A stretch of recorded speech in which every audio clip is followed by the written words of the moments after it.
Hello and welcome to this edition of 5 TV. I'm your host, Brad Swanson. We are coming to you from within the Florida Capitol. Today I'm joined by Representative Massullo, who is the chair of the State Affairs Committee, and also about some coastal resiliency. Before we get into the coastal resiliency, tell us what it's like to chair that committee and what were your challenges this year and what were your successes? Brad, that committee has broad responsibilities. There's a lot of authority in that committee, and basically it's responsible for environment. It's responsible for government ops. It's responsible for Veterans Affairs. So we had a wide range of bills, and we were able to move many, many great policies through that became law. Well, not yet, but hopefully most of them will become law. Waiting on signatures. Right. Many of them have already, particularly what we did with coastal resiliency.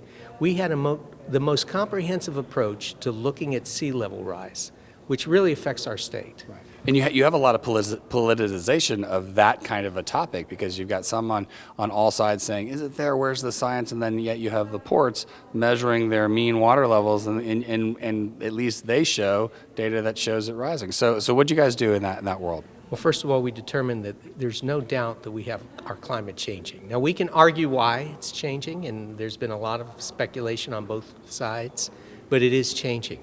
What we're trying to do is determine exactly what that rise in sea level will be through the years, and then through that, develop plans on addressing them. Now, what we've been able to do this year in some of the bills and the suite of bills that we passed was to appropriate $100 million a year for the next 10 years in different projects. Those projects will vet through the DEP. They'll go through the science officer so we can determine exactly which ones will show the most benefit to the state in those particular communities.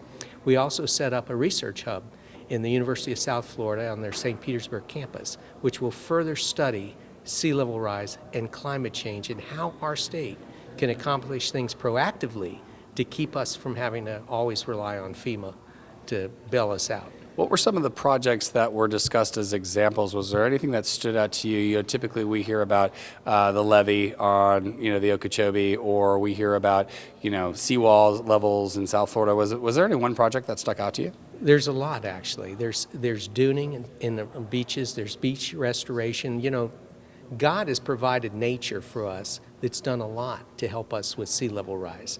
We've destroyed a good bit of that as we developed our coastlines. We need to put a lot of that back, and that's what some of these projects will do. Also, drainage in some of our bigger cities. You look at Miami, when it rains a lot, you have people standing in water.